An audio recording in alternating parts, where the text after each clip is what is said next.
Alright, hey everybody, this is WildFIRE from Creative Media Vault in Yokohama, Japan, and today we're going to be talking about this guy. So we're going to jump right into kind of where we left off before when I was doing some coverage of the Ryukage comic series. So that's kind of what we're looking at right now. So this is Hitoshi Morita, and he's one of the pivotal characters of this entire WildFIRE storyline, and we're going to get into like why that is in a little bit.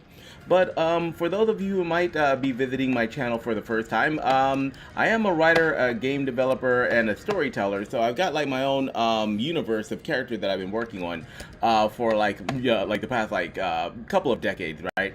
So this is a lot of these characters that we're going to be going through are based on the Ryukage comic series, which is what you're looking at right here.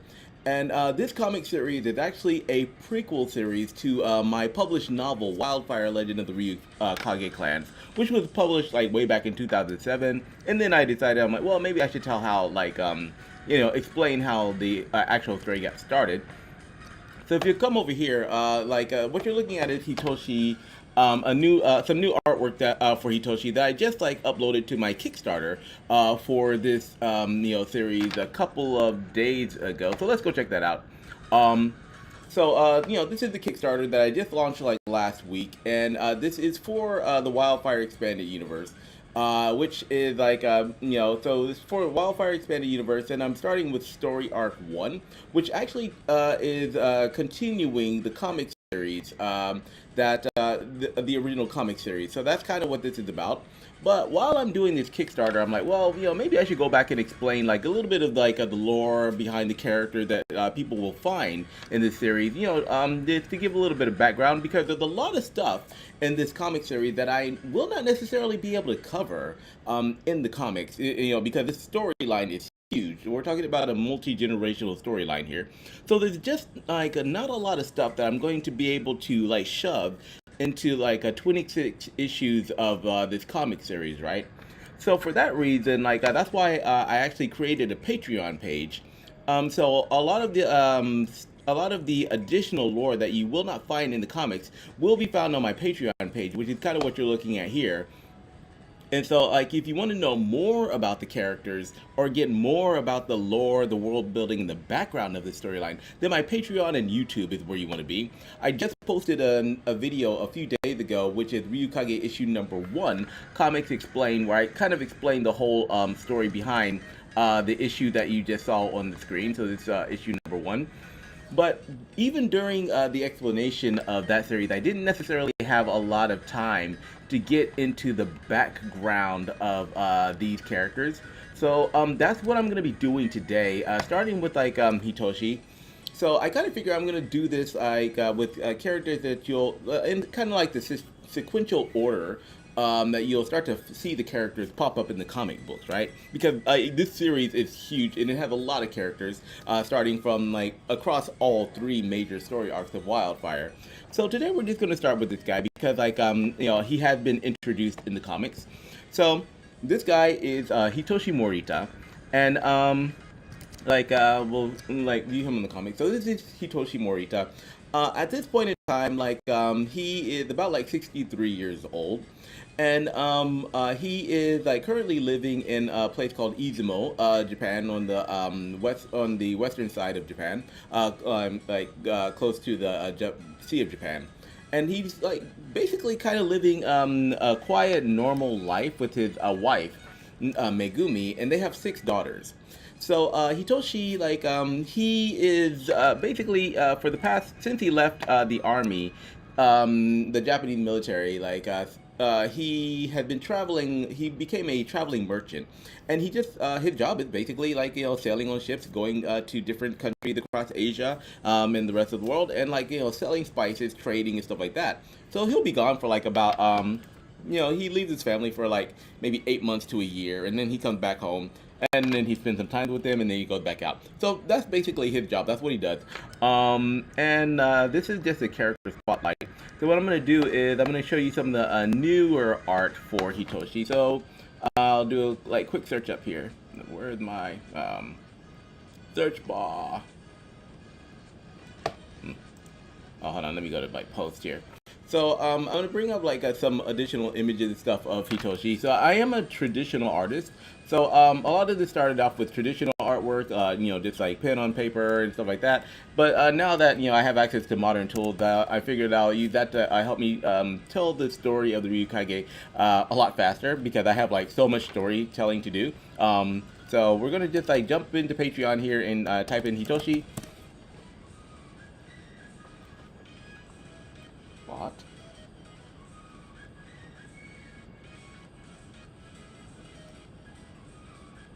Hold on.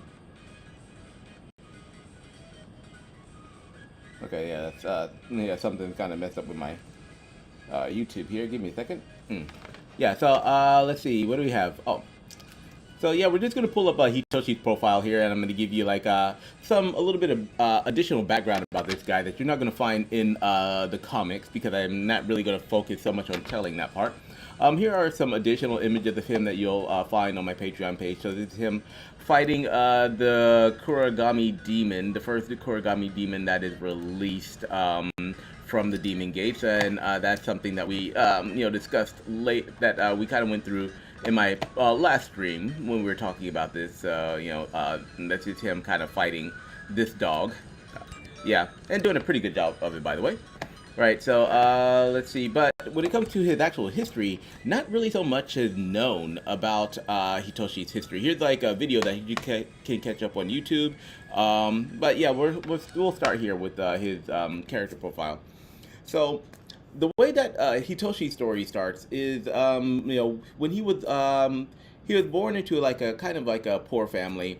And well, not poor. I mean, it's like this is kind of normal Japanese family back in like the like 1500s. And like went to school for a little bit, but then he got kind of like recruited into the army. And like he was serving like one feudal lord that got defeated. The feudal lord got defeated by a different army. But then he wound up like the army that he was defeated, that his former master was defeated by, was actually friends with Oda Nobunaga. So Hitoshi and his friend Hata actually wind up transferring to Oda Nobunaga's army. And this is when Hitoshi's about maybe like 18 or 19 years old. And so, after they transferred to Oda Nobunaga's army, they basically like him and his best friend Hata. They stay there and they basically do their duty. And for years, they actually follow his campaign and they're actually like being like loyal soldiers. But after a point in time, Hitoshi and Hata both start having like conflicting doubts about the direction that Nobunaga is taking everything. And even like the rest of his soldiers at this point in time think that the man has lost his mind. Which in the storyline he actually did, because in my storyline, Oda Nobunaga actually wound up being possessed by the some representatives of the Kurogami demons, right, in order to help them break out of their demon gates. And that is something that's not explained in the comics right now.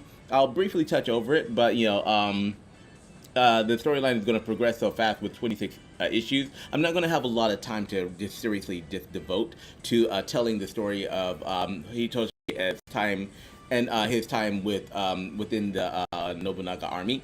So we just kind of skimp over that. But Oda Nobunaga basically got possessed by a demon seed that is attached to the realm of the Kurogami. And they used that to control him, and that is why he started going on rampages and burning temples and doing and kind of ransacking temples and any kind of holy grounds that he could find. And I'll tell you what he was looking for later. But during this time, like Hitoshi and Hata are part of his campaigns, and while they understood what he was originally trying to do with like unifying Japan and stuff like that, and like conquering other places, when it came to like the burning of the temples and like killing innocent people, that's when Hitoshi and Hata started to like kind of like say like, okay, well, this isn't what we signed up for, but they still perform their duties like like normal like soldiers, right? But this is an important part that'll pop up later. So as Hitoshi's like going through his campaigns, one day they ransack another temple in the middle of the night, And yeah, it's him. This is Hitoshi when he's about like maybe 30. After he gets out of the military. But they wind up ransacking a temple. AI, like realistic version of him. I think this dude looks pretty badass. Okay, but now back to the story. So anyway, this guy Oda Nobunaga gives an order, and like they all like march onto a temple, in the middle of the night, and their entire mission is to burn and destroy this temple. They are looking for something, but Nobunaga won't tell them what it is. He just like kill everyone, kill everything. And if you happen to find like if you happen to find anything of value or something like that, he's like, I'll know what I'm looking for. So like all of the other soldiers, they don't really question it, and they go into the temple and just start like killing monks, burning everything, and it's a horrible scene. Well, Hitoshi, he goes in there, and he's like, okay, well, like he's already kind of like not happy about this decision, but he goes in there and he's like doing his duty. He's trying not to really kill so many people though. Like to be honest, as a matter of fact, him and Hata, they're just kind of like, we got to get people out of here, man. Like Nobunaga done lost his damn mind. And so like he's like, okay, well, I'll go look for treasure and stuff like that, to see if he could find what his lord is after, right? Because he thought it was an artifact. But he happened to run into a room, and like he sees like a bunch of monks holed up in this room, like surrounding this girl, and he had no idea what's going on. He thought, okay, oh shit, there's people in this room. What do I do? And he's like, well, like my orders are to kill them all, right? But the monks immediately see through this guy, and they're just like, okay, he's not doing this because he wants to. And so like the monks actually start talking to him. And they know that they don't have a lot of time. The monks know they are going to die. And they're like, look, we don't have a lot of time. I cannot explain what's going on here, but you need to take this girl and you need to get out of here. And like Hitoshi, like he looked at her, like very, very beautiful young girl about his age and stuff like that. A little bit younger than him, but she's just sitting there. She has no idea what's going on either. But almost every elder monk in the temple is there to protect her. They're like, we do not care if we die. He's like, we know that you are not, aligned with this like objective. We see right through you. Take her and run. And like Hitoshi doesn't know why. He's like, well, like, who is she? They're like, we don't have time to explain anything. The soldiers are coming. They are going to kill us. And they're going to kill her. Get her out of here. And so like, Hitoshi, he's like, okay, yeah, I'll get her out of here. And so like Hitoshi grabs the girl, and like he makes his way out of he makes his way through the hallway. The temple is already burning, so he makes his way through the hallways and stuff like that, and he runs into Hata. And so like Hata, he's like, dude, like he's like, I'm trying to warn the monks to get out of here, and a lot of them say that they won't leave. They're like, there's something that they're protecting, and like Hitoshi's like, it's her. He's like, I don't know what this is, but it's her, and they told me to get her out. He's like, Hata, what do I do? And Hata is like this dude's bro. Hata is this guy's best friend, and as you saw, as you'll see in the comics, like he goes out like a G. He goes out very honorably, protecting Hitoshi's like youngest daughter. But this is Hitoshi's lifelong friend. They've been bros forever. And like so when Hitoshi ran into Hata in the hallway, like with Megumi. Like he thought it was another soldier, right? He's like, am I gonna have to kill this guy? And then Hata's like, no, dude, it's me. He's got a spear and everything. He's like, it's me. Is that a girl? What? Like what? He's like, I don't have. And he told you that I don't have time to explain. He's like, Hata's like, yeah, like okay, well, I don't know what's going on, but you seem to be sure of yourself here. He's like, so you go. He's like, just take her, and I'll cover for you. And I'll try to get some of the other monks and some of the children and stuff out of here, right? And so like, yeah, they make an agreement. So Hata is the only one who knew that Hitoshi was about to bounce from the army. That Hitoshi was not carrying out his mission. And so, he covered for him. And then Hitoshi takes Megumi and they sneak out of like a secret entrance, which she knows.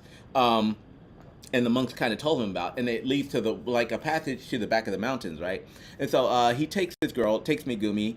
Yeah, it's gonna be she's gonna wind up becoming his wife. So Megumi. So like he winds up taking this girl to through a secret mountain pass and dropping her in a cave, right? And he's like, so he's like, okay, well, he had his supplies. He's like, I don't have any like thing to give you. Here's like my food for the day. Here's something, and then he takes like a big rock and stuff like that, and and he like covers it up and rolls the rock in front of her. He's like, okay, wait here until like I come back for you. And she doesn't know what to do. She's scared, and so she's just like, oh, okay, and like he like. So he's like, I know you don't trust me. Like, there's nothing this is the only thing I can do to help you right now. And she's like, okay, and then like when he leaves, she's like, are you coming back? And like he doesn't say anything. And then like he when he leave initially he doesn't say anything because he doesn't know what he could say. And then like as right before he shuts the rock, he looks back and he's like, I'll be back. And so he's like, yeah, I'll be back. And so like, but he hadn't really made up a decision because he had to get back to the army and pretend that he's killed some monks. Otherwise, they're going to kill him. And like Hata knows this, so that's why like when Hitoshi and Megumi are like running away, Hata's like, yeah, have you seen Hitoshi? Oh yeah. I think he's over there. Like I think he found like a group of kids and is pulling like an Anakin Skywalker, on that side of the temple. And so okay, as long as he's doing his job because our Lord commands it. And Hata's like, whoo, he's like, Hitoshi, get your ass back here as quickly as possible. So that's what Hitoshi does. So like he manages to sneak her out of there. But by the time he gets back to the temple, Hata manages to find him. He's like the whole place is gone, man. The whole place is burning. They're throwing monks on a pyre, and they're like doing all of this stuff. They're burning them alive, trying to get information out of them. And so like Hata and he like here's some stuff. Here's some bloody clothes. Here's some he's like here's the head of a couple of monks. So like you can just claim that they were already dead when I found them. So I just kind of chop their heads off, and then like this is their proof that you actually did some work and weren't running away with a girl through the woods. And so like Hitoshi and Hata, because Nobunaga had this thing, he's like, just to prove that his soldiers were working, he's like, yeah, bring me the heads of the monks. That was like, that was because this motherfucker was keeping count. He's like, bring me the heads of the monks. And so if they soldiers didn't show up with like heads of monks, then he would be like, okay, what were you doing? He would like assume that maybe they were hiding treasure or something like that. And like, if he suspected you enough, he would kill you. And so like Hitoshi and Hata, they get their like head count and they just go back in and here you are, my lord. And Hitoshi, he still got like some of these monks like just being tortured and burned alive and stuff like that. And he's like, where is it? And like, but he's not really saying what it is. Like, so even his soldiers, like, they're like, well, he's looking for something, but he won't tell us what it is. That's because actually Nobunaga doesn't know what it is. He's just like, where is where's the power source, where the energy, like where, like he's like, tell me what he was even talking to the monkey, like, tell me what I'm looking for. He's like, you know what I'm looking for. I feel that you have access to it. I can feel the power of it in you. He's like, what is it? And that was what was driving him insane, because he was being commanded to look for like something, but he couldn't identify what it was, right? And like the monks are like, we ain't telling you shit. And so he's like, okay, well, on to the pile you go. And that was Hitoshi and Hata's night, right? So what happened like after that though is that is basically kind of what broke Hitoshi. Watching all of these monks, like even some of the monks that he had met that had given Megumi to him, they were still alive when he got back, and like they were with like even like the first monk that talked to him, he saw like the first monk saw him when he returned, and he saw that he had the heads of like some of the monk's brothers basically. And Hitoshi was like feeling so bad. He's like, well, I kind of got to do this. And the monk, but when he looked at the monk who knew that he was about to die, the monk's face was relieved. He was so happy that like Hitoshi had managed to save Megumi, and he knew that Megumi was safe, and that was all the monk ever wanted. And so he looked at Hitoshi and he's like, okay, thank you, you did a good job. And then the monk gets killed and burned on a pyre alive, and Hitoshi is kind of forced to stand there and watch. And it was that moment that really broke Hitoshi and Hada, and like they're just like, okay, we served our lords, we served faithfully, but I cannot no longer stand what I'm serving for.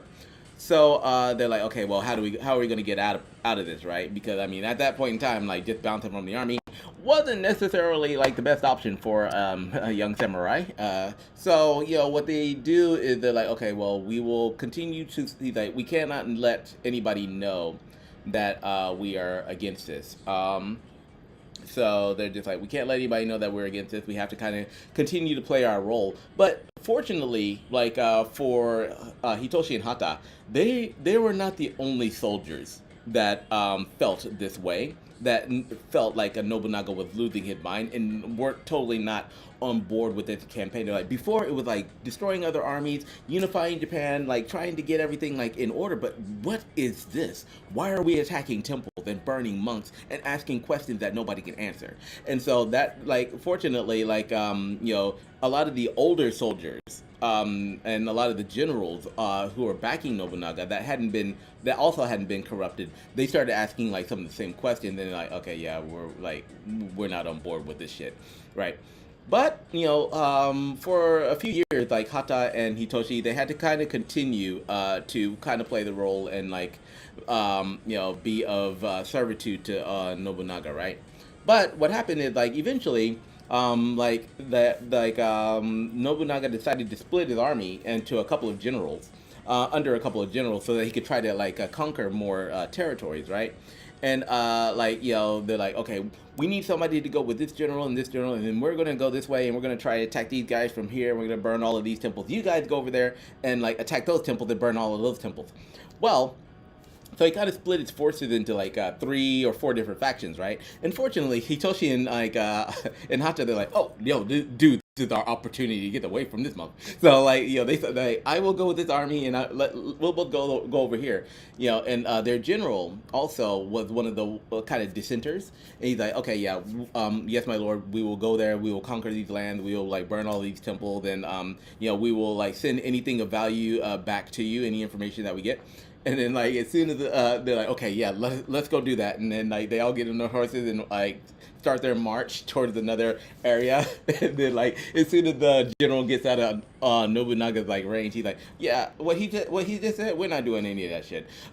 He's like, we are carrying the Nobunaga flag, and we are going to kind of, like, try to expand the area, expand the territories. He's like, but we are not, he's like, we're not going to be the bloodthirsty ones. I think we've done enough killing. He's like, and, if anybody kind of wants to like bounce out of the army, he's like, our job, he's like, this general, he's like, our job is, we were serving a lord that I thought was working for Japan, working for our future. It had become quite apparent that he's got his own agenda that doesn't match with ours. So we will continue to, like, he believed in the unification of Japan, but he didn't believe in Nobunaga's methods. So he's just like, okay, we'll do this our way, and we will unite everything, and do our job. But we're not, like, as for this temple burning stuff, he's like, yeah, we're not doing any of that shit. And so Hitoshi and like Hata, they're like, thank you. Yeah, all right. And so what they started doing though is this general, he actually started going back and kind of like using his soldiers as like in 2 different ways. One was he was still kind of fighting battles, but like the way he started fighting battles is like he was fighting other factions that were trying to take over territories that Nobunaga had already ransacked. So when his soldiers and stuff started coming back through the points, he would be fighting those guys off, and he started like kind of protecting the villagers. And like reestablishing trust, and then they wound up getting a much larger army that would later go back to fight against Nobunaga. But at that point, Hata and Hitoshi, they were kind of in the zone, in a very good spot. They're just like, okay, well, this guy, he's sending us out to like look for different areas to establish camp, and they kind of like became recruiters for the Nobunaga, for this general of the army. And so this turned out to be a very good thing for Hitoshi, because he still got a girl that's stuck in a cave, right? And Megumi has been living in this cave for like about like almost 2 years. But the reason that she survived is because like Hitoshi keeps on going back to visit her. So like it's a mix of every time Hitoshi goes out, he well, that's another reason he joined that general's army, because he would be in the area where Megumi is, right?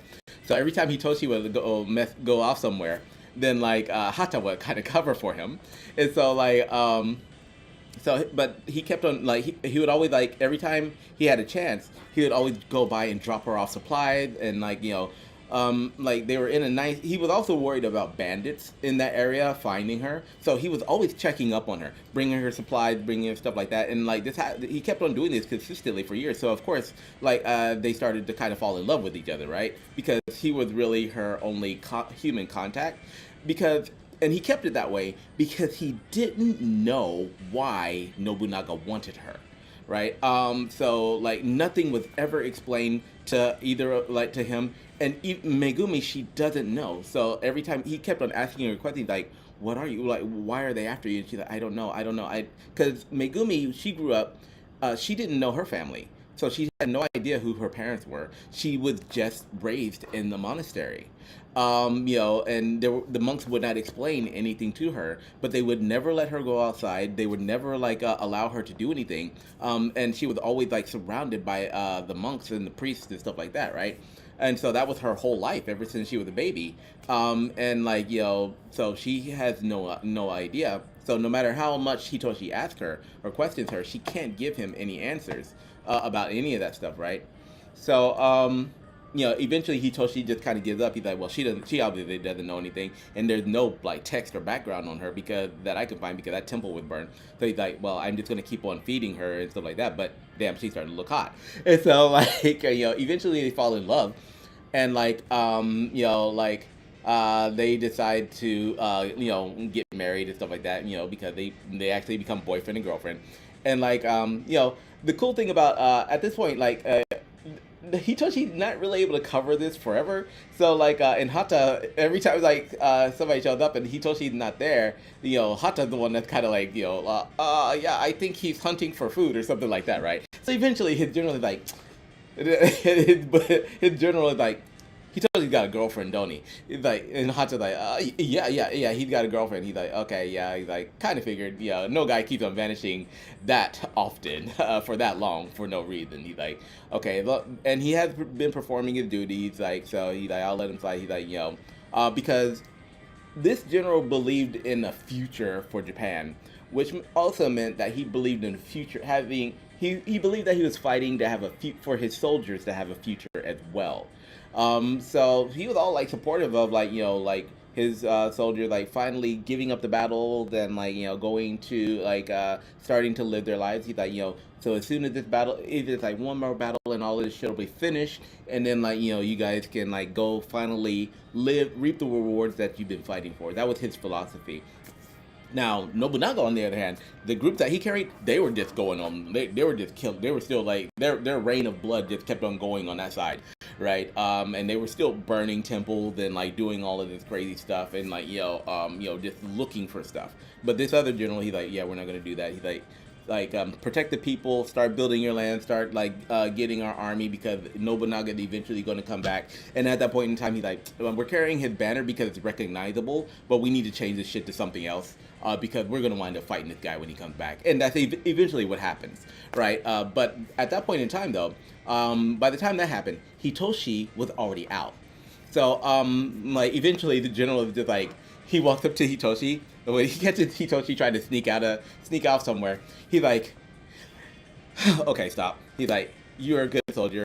You and Hata have been good soldiers for a long time. You're still young. He's I'm old. I'm probably gonna die on the battlefield. I don't want you guys for that. He's but if you're gonna get married, man, just fucking tell me. So he's if you want to have a family life and you want to give up the sword, just tell me. He's don't be sneaking out of the camp. That's that shit's suspicious, man. So Hitoshi and Hata, he called both Hitoshi and Hata because he knows they've been working together. He's yeah, if you want to get married, just tell me. Yeah. So Hitoshi at that point in time, him and Megumi had already been had already decided to be together, and he's yes, my lord, I want to get married. He's and the general is is a local girl somewhere around here? He's like, nah, she's like in a different area. He's like, well, I hate to lose you. He's like, but right now we've amassed enough military might. He's like, and you guys have served your purpose, and I really like you guys. I don't want to see you die on the battlefield. I want you to have a future. So he's like, I will let you go. Like you guys can just. He's like, you just get out of here. He's like, grab your stuff and just get out of here. He's like, I need committed soldiers like who want to like really fight. He's like, but I can tell that you guys have something that something that you need to protect. And so like he's like, go. So this general was totally cool. So he cut Hata and he didn't make him like cut off anything or make him like do anything like if you ever want to come back like that's fine. He's like, but I don't recommend it because shit's about to get real when we have to face off against Nobunaga again. And so like that actually gave Hitoshi a free pass to start living his life. And at this point in time, Hitoshi's about like what 30 or no 20 late 20s. And so he runs all the way back to like where Megumi is, and he's like and also like the general gave him and Hata like their stipend, their money for like serving him for so long and being so loyal and being so faithful.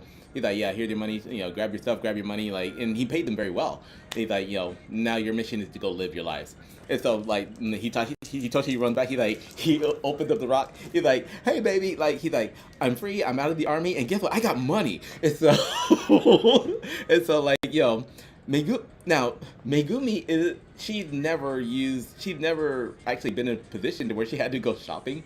So she's never really cared about money.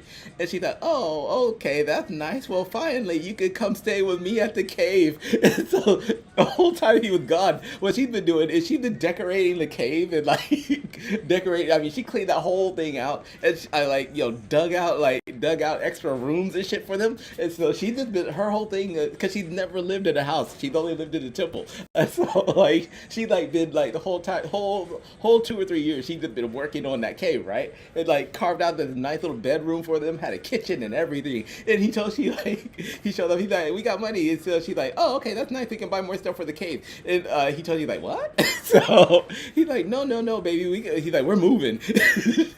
And so like, she's like, what? And so that was one of the funny parts that I'm probably gonna like explain in the comics. But so they do decide to move, but like at this point, like Hata had already Hitoshi had already introduced Megumi to Hata, and so like they're like the three amigos here, like who they're like the three amigos, and so only they know that Hitoshi and Hata know who Megumi is and where she came from that temple, right? And so what happened is like they move, like they make an agreement, and like Hata's like, okay, well they actually have a discussion in the cave, and they're like, okay, well Nobunaga is still looking for her. Like we think that he's still looking for her. We don't have any background. Like we don't know if anybody can identify her. So like it's better for Hitoshi. It's better for you not to move to the city, right? And so like he's like, we'll need to find an area. Hata's a very, very smart and business-minded guy. So even more so than Hitoshi. So he's like, okay, here's the plan. I'm gonna move to the city, this city over here, and we're gonna go across the mountain. We're gonna go across the mountain that separate Kanzai from like Izumo, and then so we're gonna cross that, and because there's no temples or anything that that Nobunaga the army should be like really after on this side, because they've already ransacked everything and like been through there anyway. So like he thought that should be a quiet area. I will find a nice city, and then I want you and Megumi to move close to the city. But you'll have to be out in the countryside, so within like a certain amount to where you can actually get supplies. But we need to keep her secret. We need to move to where nobody knows her, or nobody would be able to identify her visually. Even they don't even know if like she was seen by any of the soldiers in the temple when they were escaping or something. Like if somebody saw her and can identify her, then like we're screwed, right? So this is all Hata's plan. So like Hata finds the city, finds the village. Like he's got a city and then he's got a village. So he chooses to live in the village that's close to the city because that's how he can do business. And like I said, between Hitoshi and Hata, actually Hata is like the more business savvy, so he actually winds up doing very well for himself. Whereas Hitoshi doesn't have the business sense, and he's got to protect Megumi. He's got to kind of keep her hidden. So they move out way to the countryside. They find an abandoned house, or a house that was kind of like already broken down, and like him and Hata and Hitoshi, they fix that shit up, right? And so she's like, wow, and Megumi, she's like, wow, this is a beautiful cave. No, she's not that naive. I mean, she's educated. The monks did educate her, but they didn't like. She didn't know when she never imagined that she would have a house. So she started making the cave her house. But anyway, like, so they wind up Hitoshi and Hata wind up building the house that like Megumi and Hitoshi wind up staying in, and they eventually wind up getting married, and they start having kids, right? And now, and then like life kind of becomes normal. Now, during this whole time, like, well, Hitoshi, he's like, well, I still gotta, like, he's like, I got money, but I still gotta work. So that's why he starts working as a traveling merchant, because their house is located closer, like, within, close to one of the ports on the western side of Japan. And so he's like, okay, yeah, like, this way, like, I can use my samurai skills, and so I can use my skills, and also like I can like make a lot of money because that job does pay very well, and also like if nobody would recognize me from being part of like Nobunaga's army, so like that's another reason why they moved, because they like fortunately they were starting to get a little bit popular as like killers for Nobunaga, but like that's one reason why like Hata and Hitoshi decided to move somewhere else. So anyways, like that's kind of what's going down there. So he became like a traveling merchant, and his job was like just traveling, between Asia and other countries, just picking up stuff, selling spices, doing whatever. But also they used him as a bodyguard and as one of their enforcers, when it comes for protecting the ships and the goods, right? So that's why he still practices with his sword. Hitoshi does not. After he leaves Nobunaga's army, Hitoshi stops carrying a samurai sword, because the samurai sword itself represented a lot of killing that he had to do that he didn't believe in under the orders of Nobunaga. So he puts his samurai sword away. But when he travels, he's still a swordsman. So when he goes to China and stuff like that, he actually picks up like he likes to collect weapons. So he actually picks up one sword with the dragon sword, which is a Chinese sword that has a white dragon handle on it, and he thought it was beautiful. So beautiful, elegant. He loved the design of it, and it was like a perfect fit for him. But he's like, well, this isn't for battle, but I'll keep it for decoration. So that was one of the first like weapons that he brought home. But then he also carried like another like Chinese sword that he actually uses when he's like working or traveling or out and about. Just so that he doesn't have to use a katana, right? So they like grow up. They start a family. They wind up having 6 daughters, which are the girl that we're kind of finding in the comics. So and basically that's where we're at with this guy at the moment until the events of issue number 1 kick off. So issue number 1. Hitoshi and Megumi have been married for about like 20 years. They got like Rin. Their oldest daughter Rin is now 21 or well no 19 years old. Yeah, 21 years old. So she's marrying age, and this is kind of what they're talking about here. So they like Hitoshi and Hata have lived a pretty good life after their retirement from the military, and like Hitoshi's still living out in the countryside doing his merchant work. Hata, he's got like a successful business, and he's got a single son, and who's highly educated. And he helped, like the whole time, Hata has been helping Hitoshi and Megumi, and they've been keeping Megumi secret this entire time. And so, like, after, oh, hold on, I got somebody popping up in here. So after, Hitoshi comes back in the first issue of the comic, he reunites with, he wound up reuniting with Hata, and they're talking about their kid getting married. And then, like, it's a very, very happy occasion, and then this dude shows up, this demon shows up, and just kind of wrecks all of their plans. Yeah, so, after this, I'm not really going to, like, say too much about what's going to happen to Hitoshi after this, because we are going to be doing, like, comic issue number 2 later this week, maybe even tonight. I'll be walking you through that. But the only thing you need to know about this guy is that he's a very, very loyal soldier, loyal father, and and completely a family man. And he will do anything to protect his family, and protect his daughters and stuff like that. And like it's because of him that Megumi was actually able to survive. And that his role is like he played a major role in starting the new Ryukage Saga because of the decisions that he made. And this guy will fight and die for his family. That's his whole thing. He's really happy when when he feels like he's able to like take care of them and give them what anything that they want. So his all of his daughters are spoiled, a little bit too spoiled sometimes. But another thing about this guy though is that because he was away from home so much, he knew that he couldn't rely on Hata for everything. So he did start training his daughters. That's why, in the comic, you see Ryoko when she's trying to sneak up on him. Well, using like ninja tactics and stuff like that. He actually trained her. He actually trains her whenever he's home. So that's why she's good at hunting and stuff like that, hunting and stealth. He has another daughter who he's trained, and that is Fujiko. So out of all of the girls, we are going to get into her later because she hasn't really made so much of an appearance in the comics so far. But we are going to get into her later because she is the second oldest sister. And out of all of the girls who can fight, it's Fujiko. Because Hitoshi actually trained Fujiko a lot more than he trained the other girls. One, because Fujiko would not fucking stay in school. So he was trying to give this girl some education, and she just kept on bouncing out of classes and stuff like that.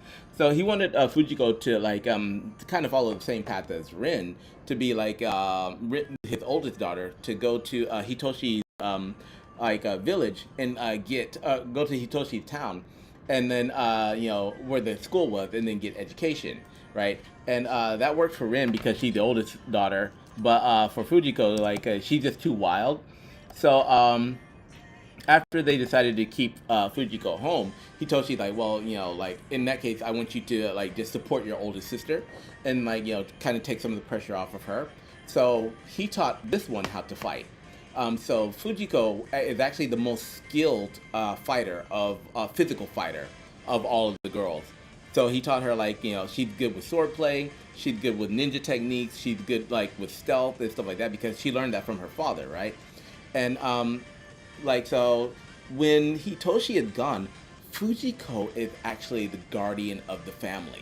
It's just nobody knows it because she's so fucking good at her job. Even her sisters don't know that how good she is. So when Ryoko goes out, Ryoko kind of likes to be outside of the house. So she'll wake up. She'll the youngest daughter. She likes to be outside of the house. So she'll just kind of wake up and eat her breakfast. But her sisters are already handling all of the chores and stuff. And so what happens is Ryoko, she kind of feels like, well, I don't have anything else to do. So she'll go out and she'll go hunting and stuff like that. Ryoko thinks that she's really slick and that she's going out and doing all of this stuff by herself, but only Megumi knows how good Fujiko is, and she hasn't told the other sisters either. So after Megumi, that's why in the story it looks like Megumi is letting Fujiko skate a lot. Because so Rin and the other girl, they kind of complained. They're just well, Fujiko's supposed to be doing this or something like that, but she hasn't been around, and she's always skipping her duties and stuff like that, which she was kind of known, which she already had a reputation for. And Megumi, she's like, oh, it's okay. That's because Megumi knows that Fujiko is watching after Ryoko. So Ryoko, she's out there doing her own thing. Fujiko is tracking her the whole time, right? Just to make sure. She was tracking her the whole time when she was much younger, just to make sure that she didn't get in trouble. So Fujiko knows everything. She knows about the secret dogs. She knows where Ryoko goes to hang out, where she normally fishes and everything, because she's so good at it, right? But before Ryoko can get home, Fujiko's back home, like, getting cussed out by her sisters for not doing her work. And that's why she always, like, pretends to be, like, so cool and chill. Just like, oh, well, I was tired, or I was sleepy and stuff. This chick's been out there, like, killing snakes and, like, stuff like that to protect her younger sister. And nobody knows it except for Megumi and Hitoshi. So that's kind of the funny thing. But you'll find out about that a lot more later. So I did jump over here to, like, jump over here to show you, like, a little bit more Fujiko. But this is not supposed to be like a long stream, so I'm gonna go ahead and jump off of this because, like, when it comes to Hitoshi's story, we'll be discussing that a lot more in the next video when we're talking about issue number 2. All right, so Fujiko. Yeah. So yeah, this is the second sister. So Hitoshi trained her to be, like, the default guardian of the family because he expected, like, Rin, the oldest daughter, to get married and, like, have kids and stuff like that and just become, like, the head of the household. And the Fujiko would be the enforcer, basically, because, like, she doesn't really have any plans on getting married. And so he's like, okay, yeah, you'll work. So yeah, so this is second sister. All right. So that's basically going to be about it for the stream. If you like watching these streams, please like learning more about the world of WildFIRE and, like, the lore and the characters and stuff like that. Then please like, subscribe, and hit the noti bell because I'll be releasing these a lot more. In, like, a lot more frequently. As I mentioned before, I am switching my platform over from like Twitch to YouTube. And all of my lore and all of my world building will be on my Patreon page. So if you'd like to know more about the characters, you can, like, get updates on YouTube, and that's where I'll be posting, like, a lot of my explainer videos and a lot of my artwork and stuff like that as for how I'm creating this universe. But if you want to actually know more about the characters and the lore and, like, their background stories and, like, stuff like that, that's what Patreon is for. Also, if you'd like to, like, really support me, I do have a Kickstarter that's going on right now, which is for comic issue number 3 of the Ryukage. That is the one that I'm working on at the moment. So you can check out this Kickstarter page, and you can see kind of where we're at with the comic so far, with the Ryukage Saga so far. And this Kickstarter is for continuing the comic series, and we'll be continuing with issue number 3. So the purpose of this Kickstarter is kind of fund issue number 3, and then start pushing towards completing the rest of the 26 issue series.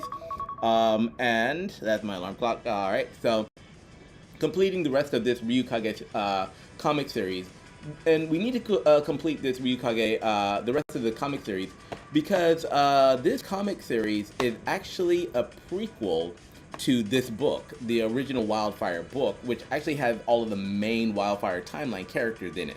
So these two comics, this is issue number 1, this is issue number 2. These two comics right now, and this whole series, this whole comic series that I'm working on, are prequels to this, which introduces the additional bloodlines of Ryukage from OG Ryukage to the New Bloods, basically. So this Kickstarter is like is an essential part of kind of getting the OG Ryukage saga completed. So you can check out a lot of this information on the Kickstarter page, and I am making updates, progress updates on this page to show people kind of like what I'm doing and what I'm working on. Like, we don't really have so many, like, backers at the moment because I'm trying to do a grassroots campaign. So I didn't do any pre-promotion or pre-marketing, or I didn't buy people, or I didn't, like, go to all of these, like, backer companies or whatever and just be like, yo, like, please promote my stuff. And that's because I'm looking for, like, real genuine fans, people who can get into the lore and get into the characters and get into the story and want to know more organically, instead of just, like, paying people, like, or trying to just convince people to, like, just join for the Kickstarter. I want people who are going to be invested in this long term, because, like I said, this is a huge, very, very, very long storyline.